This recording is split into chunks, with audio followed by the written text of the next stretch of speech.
As the golden sun dips below the Athenian horizon, casting long shadows across the ancient city, a different kind of light begins to emerge. This is not just the end of a day, but the prelude to a cherished ritual.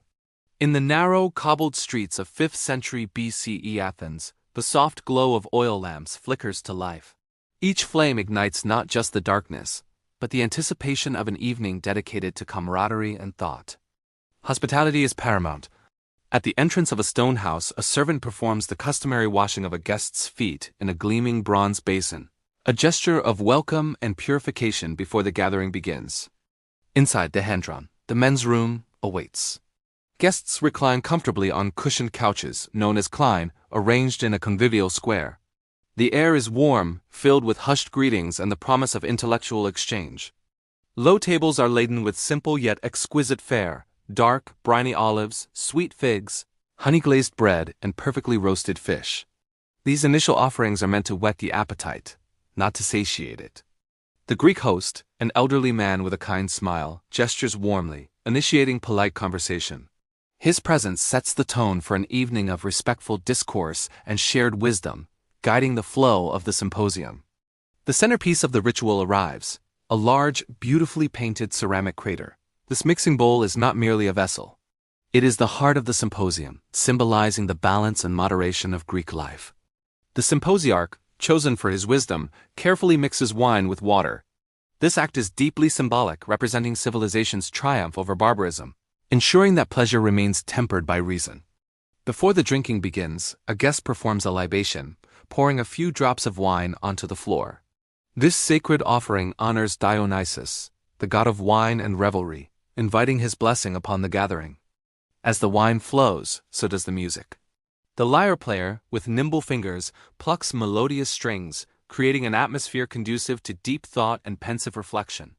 The guests listen, absorbed in the ancient harmonies. The symposium is a crucible for ideas.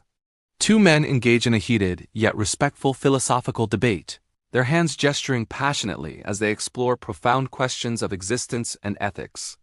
Minds clash, but spirits unite. But it's not all serious discourse. The mood lightens as a guest tries his hand at kotabos, a playful game of flicking wine drops from a cup at a metal target. Laughter fills the air, a testament to the evening's joy. As the night deepens, the entertainment intensifies. Dancers and hetairai enter the room, their movements fluid and captivating. The rhythm of the music picks up speed, inviting a more uninhibited celebration. Under the flickering lamp light, the shadows of the guests dance wildly against the high-relief painted walls. It's a scene of joyous abandon where inhibitions fade and the spirit of Dionysus truly takes hold. Amidst the revelry, a storyteller captivates the slightly inebriated listeners with an ancient myth. His voice weaves tales of gods and heroes, transporting everyone to a world beyond the Andron walls.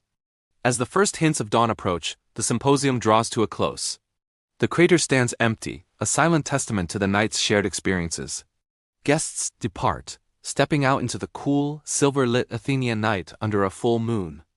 Two friends walk away, their voices hushed, still whispering about the philosophical debates and stories shared.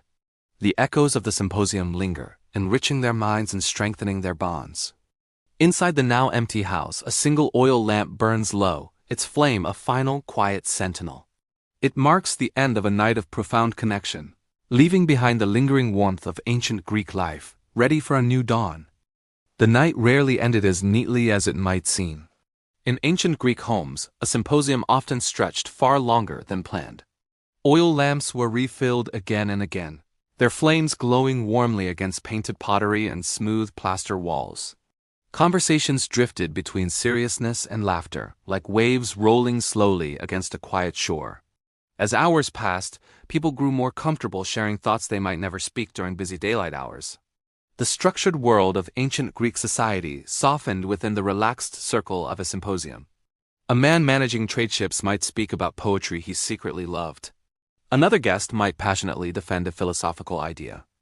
A soldier might tell stories of distant lands he had seen while traveling with an army. These gatherings gave people a rare space to reveal the more personal parts of themselves. Sometimes someone would rise slightly from their couch, reciting a famous poem from memory. Greek education placed great importance on memorizing works of poets like Homer. Many guests knew long passages by heart. The room grew quiet as words flowed through the air, stories of heroes, storms at sea, clever kings, and wandering travelers searching for home. The poetry sounded different when spoken in the stillness of the night. Even those who had heard the verses many times before listened with fresh attention, letting the rhythm of the ancient language settle. When the recitation ended, applause might ripple around the couches, sometimes followed by gentle teasing. But the symposium was never meant to be entirely serious for too long. Soon someone would suggest another round of kotabos, the wine flicking game. Servants would place a small metal stand with a disc balanced at the top somewhere across the room. Each player would swirl the last drops of wine inside their cup and attempt to flick the liquid across the space. The challenge required a surprisingly precise wrist motion. Too strong, and the wine splashed onto the floor. Each attempt was accompanied by cheers, groans, and laughter. Some players even dedicated their throws to a person they admired, declaring the name dramatically. Occasionally, someone succeeded perfectly, knocking the small disc with a satisfying metallic click. When that happened, the room would erupt with applause and playful shouts. Meanwhile, musicians continued their quiet work along the edges of the gathering. A lyre player might shift into a livelier tune, joined by the gentle beat of a hand drum or the soft notes of a flute. Music in ancient Greece was considered deeply connected to emotion and even morality. At a symposium, music served another purpose, guiding the rhythm of the night. A slow melody might encourage thoughtful discussion, while a faster tune signaled dancing or playful singing. Sometimes a guest would attempt to accompany the musician with their own voice. Between songs and games, philosophical discussion continued to weave through the evening. Ancient Greek society valued debate almost as much as celebration. A simple question, what is the nature of friendship? What makes a person truly happy? Could turn into a long exchange of ideas that lasted for hours. One man might argue that happiness comes from honor and reputation. Another might insist that peace of mind is more valuable than public praise. A third guest could propose that true happiness comes only from living a life guided by wisdom. These debates were rarely settled completely. Instead, they moved gently from person to person. Each participant added a thought, a story, or an example from daily life. Sometimes the discussion became so fascinating that the wine cup sat forgotten for several minutes at a time. But inevitably someone would notice and laugh. "Your cup grows lonely," a guest might say. Soon the drinking resumed.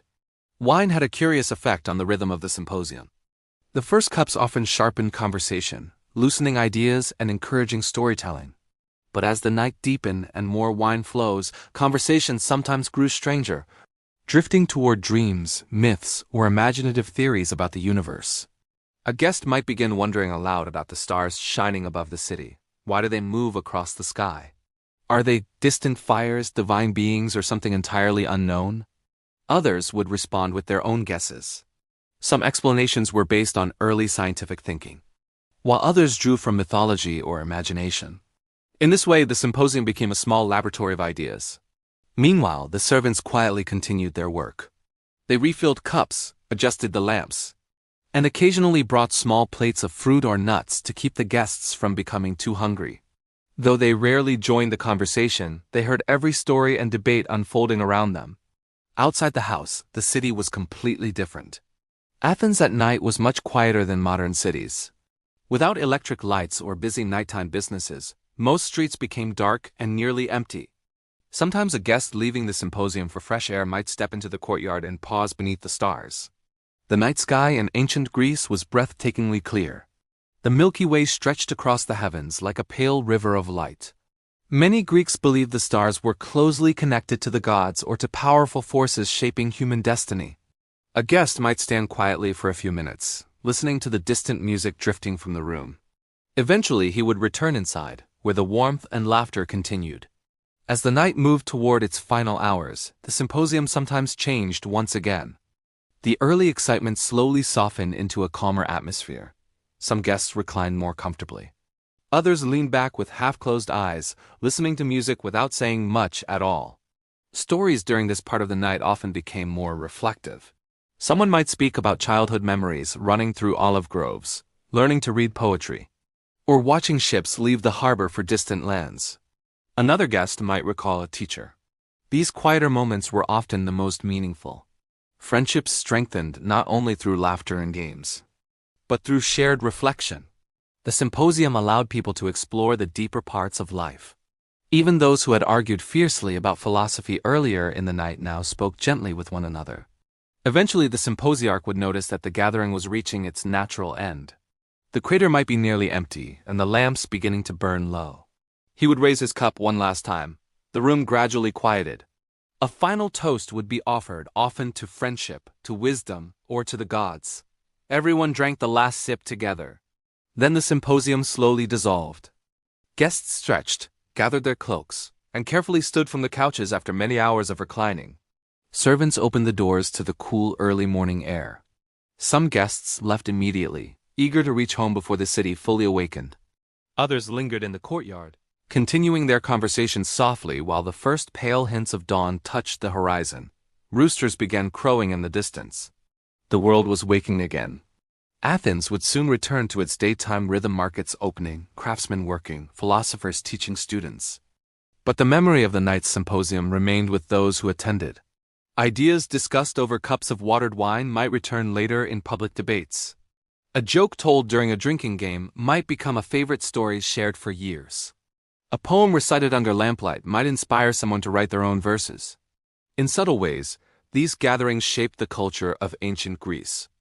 They were not merely parties.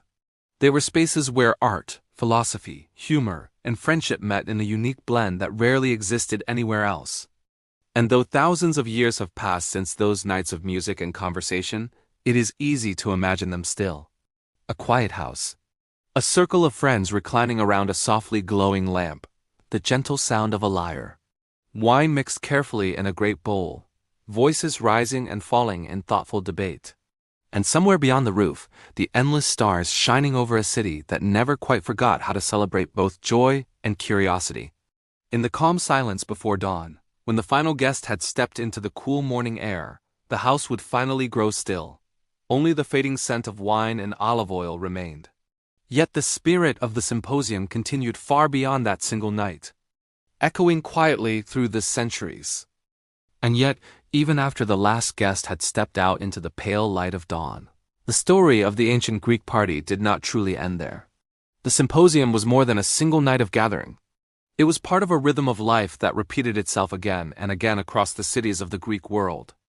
In Athens, Corinth, Sparta, and smaller towns scattered along the coastlines and islands of the Aegean Sea, similar evenings unfolded behind quiet wooden doors and stone walls. Each gathering had its own personality, shaped by the host, the guests, and the mood of the night. Some symposia were famous for their philosophical depth. Others were remembered mostly for their music and laughter.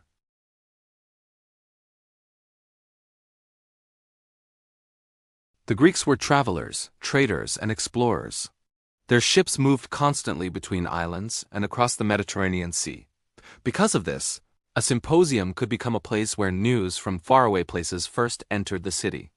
Imagine a sailor invited to such a gathering after returning from a long journey. His skin is darkened by months under the sun, and the smell of salt seems to cling faintly to his cloak. As he reclines among the other guests, someone inevitably asks about the lands he has seen. Soon the room leans closer to listen. He describes tall mountains rising from islands no one in the room has visited. He tells of markets filled with unfamiliar spices and strange fruits. He speaks about foreign customs, people who dress differently, worship different gods, and speak languages that sound like flowing water to Greek ears. The listeners respond with endless curiosity. They ask questions about everything: the color of the sea in those places, the size of the ships, the behavior of the local rulers, even the shape of the stars above those distant coasts. Sometimes these stories were accurate accounts of real journeys. Other times, they grew larger and more mysterious as the storyteller became carried away by imagination and wine. A simple storm might transform into a terrifying sea monster. A large island might become a land inhabited by giants. Yet no one minded if the truth stretched slightly during such moments. The joy of storytelling mattered more than strict accuracy. As the night moved deeper, the symposium often became a place where imagination flourished. One guest might begin proposing strange theories about the nature of the universe. Another might invent clever riddles to challenge the others. A third might tell humorous tales about famous figures in the city, carefully disguising the names just enough to avoid causing offense. Laughter frequently filled the room during these playful moments. Greek humor often relied on clever wordplay, exaggeration, and gentle mockery of human weaknesses. People joked about lazy politicians, overly proud athletes, forgetful philosophers, and the everyday frustrations of city life. Even respected thinkers were not safe from jokes. If a philosopher in the room spoke for too long without reaching a clear point, someone might quietly remark that his words were wandering like a lost traveler in a fog. The room would erupt in friendly laughter, and even the philosopher might smile at the clever comparison. These gatherings encouraged people to think quickly, speak creatively, and respond to others with wit. It was almost like an informal training ground for the mind. Young men attending their first symposium often felt both excited and nervous. They listened carefully to the older guests, observing how they told stories, debated ideas, and balanced seriousness with humor. In a way, the symposium served as a classroom without walls. Through observation and participation, younger citizens learned the art of conversation, persuasion, and social grace skills that were highly valued in Greek public life. Occasionally, a symposium included unusual activities that might surprise a modern observer. For example, guests sometimes composed poetry together as a game. One person would begin a verse with a single line. The next guest had to continue the poem with another line that matched the rhythm and theme. The poem would travel around the room like a musical instrument passed from hand to hand. Some verses were beautiful and thoughtful. Others became hilariously absurd as the wine encouraged more daring ideas. Yet these spontaneous creations were often remembered fondly, repeated in later gatherings as amusing memories. Another favorite activity involved philosophical challenges. One guest might present a difficult question. What is the difference between knowledge and belief? Is courage the absence of fear, or the ability to act despite fear? Each participant offered a brief response, sometimes serious, sometimes playful. The discussion rarely ended with a clear answer, but the process of thinking and responding kept the room alive with energy. This blend of entertainment and intellectual curiosity was one of the most distinctive features of ancient Greek gatherings. To an outsider, it might seem unusual that people could move so easily from jokes to deep philosophical questions and back again. But for the Greeks, these activities were part of the same human desire to understand life while also enjoying it. Meanwhile, the music continued weaving quietly through the evening. A skilled lyre player could guide the mood of the entire room with subtle changes in melody. A calm tune might slow down heated debate, while a lively rhythm encouraged clapping and singing. Sometimes guests rose from their couches and performed small dances, stepping carefully to match the rhythm of the music. These dances were not always formal performances. Many were spontaneous expressions of joy, simple movements shared among friends. At particularly lively gatherings, the room might briefly resemble a festival rather than a quiet discussion circle. Yet even during the most energetic moments, the structure of the symposium remained present. The symposiarch still determined the pace of drinking. Servants still moved quietly between the couches with cups and water. Offerings to the gods were still made at appropriate moments. This balance between freedom and structure allowed the evening to unfold smoothly. Without some order, the gathering might easily descend into chaos. But with gentle guidance, it remained a place where excitement and thoughtfulness could exist side by side. As the first faint hints of morning approached once more, a familiar transformation occurred. Voices softened. Music slowed. The conversation drifted toward quieter reflections. Some guests began speaking about the future plans for travel, hopes for success in politics, dreams of writing great poetry, or discovering new ideas about nature. Others simply enjoyed the peaceful atmosphere that settled over the room in those final moments. There was something special about the time just before dawn. The world outside was still silent, and the mind seemed unusually open to thought. Many Greeks believed that wisdom often appeared during calm moments like these. Eventually, the lamps burned low again. The final cups of wine were shared. The host offered thanks to the guests, and the gathering slowly dissolved into the cool morning air. Yet, as each guest walked home through the quiet streets, the night remained alive within their thoughts. Perhaps they remembered a brilliant argument about happiness. Perhaps they replayed a clever joke that had made the room burst into laughter. Perhaps they carried a new idea, born from the mixture of music, wine, and conversation. In this way, the ancient Greek party was never just about the night itself. It was about the connections formed, the ideas exchanged, and the memories created beneath the warm glow of oil lamps. And long after those lamps faded, the The spirit of the symposium continued traveling through time like a quiet echo of laughter and thoughtful voices drifting gently across the centuries. And so the quiet streets slowly carried the guests away, one by one, as the sky over the Greek city began to soften from deep black into a pale shade of blue. But while the symposium inside the house had ended, the influence of the night lingered in subtle ways that few people immediately noticed. In ancient Greek life, the morning after a gathering often felt strangely peaceful. The city would awaken slowly. Bakers opened their ovens, fishermen prepared their nets near the harbor, and merchants began arranging goods in the marketplace. Yet among those who had attended the symposium, the day began with memories still gently floating through their thoughts. One man might remember a philosophical idea someone mentioned hours earlier and suddenly see it differently in the bright clarity of morning. Another might hum the melody of a song that had been played on the lyre, the tune quietly following him through the streets. For the Greeks, these moments were part of the deeper purpose of their gatherings. A symposium was not simply a celebration of wine or music. It was a place where the mind could wander freely, where curiosity could grow, and where friendships could deepen through shared experience. The conversations held there sometimes shaped real decisions later in the public world. Imagine two citizens who had debated an issue late into the night while reclining beside the crater of wine.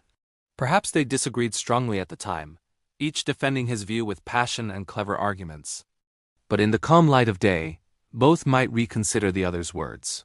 When they met later in the city assembly or public court, their discussion might continue with new understanding.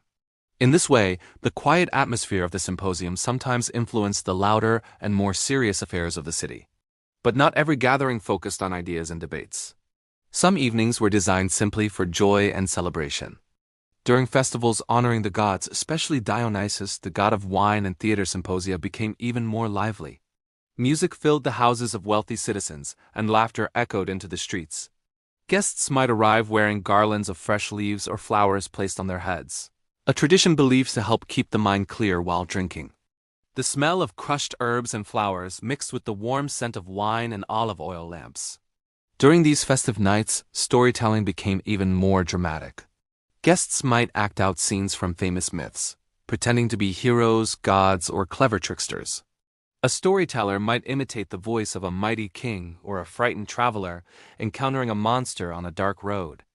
Others joined in, adding new details to the tale or playfully exaggerating the danger. One moment the room might be filled with suspense as everyone imagined a hero facing a giant beast. The next moment laughter would explode as someone cleverly turned the story into a humorous ending. In many ways, the symposium was like a small theater. And this was no coincidence. Ancient Greece was the birthplace of formal theater, and the same love of performance and storytelling that filled public stages also lived inside these private gatherings. Many citizens enjoyed acting out small scenes, singing dramatic songs, or creating humorous sketches for their friends. Sometimes a particularly talented guest could hold the entire room in silence with a well-told story. Picture such a storyteller rising slightly from his couch, while the others lean closer. His voice lowers as he begins describing a traveler crossing a lonely mountain road at night. The lamps flicker gently as he speaks about shadows moving between the rocks, strange sounds carried by the wind, and the sudden appearance of a mysterious figure. Everyone listens carefully, caught between curiosity and amusement. And just when the story reaches its most intense moment, the storyteller might suddenly twist the ending into something unexpected and funny. The tension breaks, and the room fills with relieved laughter. These moments created memories that lasted long after the night ended. Some stories told at symposia even spread beyond the walls of the house. A clever joke or imaginative tale might be repeated in marketplaces, workshops, and schools. Over time, these stories changed slightly as new details were added, becoming part of the shared culture of the city. Another fascinating part of ancient Greek gatherings was their connection to creativity. Poets, musicians, and thinkers often found inspiration during these nights. The relaxed atmosphere allowed ideas to appear naturally, sometimes in the middle of a conversation or while listening to music. A poet might suddenly feel inspired to compose a new verse about friendship, love, or the beauty of the night sky. He might quietly recite the lines to those nearby, receiving suggestions and encouragement. This exchange of creativity was one of the hidden treasures of the symposium. In the modern world, people often imagine ancient Greece as a place defined only by serious philosophers and grand temples. But the truth was more human and lively. The Greeks laughed, told jokes, sang songs, and shared stories just as people do today. Their gatherings were filled with warmth and curiosity. Even the famous philosophers whose names survive through history were known to attend such evenings. They joined debates, listened to music, and sometimes surprised others with unexpected humor. The philosopher might spend hours discussing the nature of truth, only to laugh moments later at a playful drinking game. This mixture of seriousness and joy made the symposium a unique experience. And as the night stretched toward its final quiet hours again, something almost magical often occurred. The noise slowly faded. Guests who had been speaking loudly earlier now talked softly, as if the deep night itself encouraged calm reflection. The music softened into gentle melodies that floated through the warm air. Some guests simply watched the lamp flames flicker while thinking about the many ideas shared during the evening. Others leaned back comfortably, listening to distant sounds drifting in from outside, the faint bark of a dog, the whisper of wind moving through olive trees, or the distant crash of waves against the harbor rocks. Time seemed to slow down during these final moments. Then, just as before, the first signs of dawn began appearing at the edges of the sky. A pale silver light crept quietly across the rooftops of the city. Birds began their early songs, and the world gradually awakened once more. The guests gathered their cloaks and prepared to leave. Some walked home alone, enjoying the cool morning air. Others traveled together in small groups, continuing their conversations quietly as they moved through the narrow streets. Behind them, the house slowly returned to silence. Servants cleared the cups and dishes. The crater stood empty in the center of the room. The lamps were extinguished one by one, leaving only the fading scent of olive oil and wine. But although the room grew still, the spirit of the symposium did not disappear. It lived on in memories, ideas, friendships, and stories. Night after night, across the Greek world, similar gatherings continued, circles of friends reclining beneath lamplight, mixing wine with water, sharing laughter and questions beneath the watchful stars. And somewhere in those distant centuries, long before the modern world began, voices drifted through the quiet night air speaking about courage, beauty, friendship, and the mysteries of life. Their words faded into the darkness, but their spirit traveled forward through time, carrying with it the gentle echo of ancient Greek nights filled with music, thought, and endless conversation. The story of these ancient nights continues. The Greek symposium was deeper and more layered than it might first appear. Beneath the laughter, music, and quiet philosophical debates was something more meaningful, a shared human experience that connected people not only with each other, but also with their culture, their past, and their hopes for the future. To understand these gatherings fully, imagine how different life was in ancient Greece compared to the modern world. No glowing screens, no electric lights filling the night with brightness, and no constant noise of machines or traffic. When darkness arrived, the world truly slowed down. The symposium transformed the night into a space for human connection. Inside the lamplit room, small flames of oil lamps flickered gently, casting golden light on painted pottery and carved furniture. Shadows moved softly across the walls as guests shifted on their couches. The sound of the lyre blended with low murmur of conversation. Everything felt calm and deliberate. Even the act of drinking wine was different from modern habits. The Greeks believed wine should be enjoyed slowly, mixed with water, and shared with thoughtful conversation. Drinking too quickly or losing control was considered foolish. Many symposia developed a peaceful rhythm that lasted for hours. A guest might sip from his cup while listening carefully to someone describing a recent political debate in the city. Another guest might interrupt gently with a question, and soon the conversation would expand as others added their perspectives. At times the group might shift from discussing politics to exploring art. Someone might bring a beautifully painted drinking cup into the center of the room and invite the others to examine it. Greek pottery was often decorated with detailed scenes from mythology, daily life, or heroic legends. Guests might study the images closely. One might point to a painted hero holding a spear and begin retelling the story connected to that image. Another might notice small artistic details, the shape of the armor, the posture of the figures, the careful brushwork used by the artist. Through simple observation, the gathering turned into a small discussion about beauty and craftsmanship. Moments like this revealed how deeply art was woven into everyday Greek life. Music also carried deep meaning during these nights. The lyre, one of the most common instruments at a symposium, was not simply played for background sound. Its melodies were believed to shape emotion and even influence the mind. A calm tune might encourage thoughtful reflection. A lively tune might inspire laughter and playful singing. Some guests learned basic musical skills during their education, and they occasionally took turns playing the instrument themselves. These performances were not always perfect, but the effort itself was appreciated. The room might fill with warm applause even for a simple melody. Sometimes the music inspired guests to sing traditional songs known throughout the Greek world. These songs might celebrate friendship, honor fallen heroes, or praise the beauty of nature. The group often joined together, creating a shared chorus that echoed softly through the room. If someone passing by outside heard the singing drifting through the night air, they might smile knowingly, recognizing the familiar sound of a symposium in progress.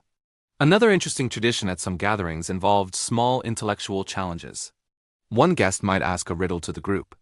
Greek riddles were often clever and poetic, requiring creative thinking rather than simple knowledge. For example, someone might ask, "What grows when it feeds, yet dies when it drinks?" Guests would lean back thoughtfully, considering the puzzle while sipping their wine. The discussion might last several minutes before someone finally realized the answer was fire. The successful guests would be greeted with cheerful applause. These games kept the atmosphere lively while also encouraging curiosity and imagination. But the symposium was not only about entertainment or learning, it also had a spiritual side. The Greeks believed the gods were present in many aspects of daily life, including social gatherings. At various points during the night, small offerings of wine might be poured onto the floor in honor of Dionysus or other deities. Short prayers or blessings sometimes followed. These gestures reminded everyone that celebration and gratitude were closely connected. In some homes, small statues or painted images of gods stood quietly in corners of the room, watching over the gathering as if silently participating. Even the act of sharing wine carried symbolic meaning. Mixing wine with water in the crater represented balance. Too much wine alone could bring chaos, but properly balanced wine created harmony among the guests. This idea reflected a broader Greek belief that moderation and balance were essential for a good life. The symposium therefore became a small reflection of that philosophy. Yet despite all the thoughtful traditions and rituals, the human side of the gathering always remained strong. People laughed loudly. Friends teased each other. Someone occasionally spilled wine or knocked over a cup, creating a brief moment of chaos followed by good-natured laughter. A guest might suddenly remember a funny childhood story and share it with exaggerated gestures and dramatic voices. The others would lean forward eagerly, enjoying every detail. Stories were especially beloved during the later hours of the night. As the wine gently relaxed the mind, imagination grew more active.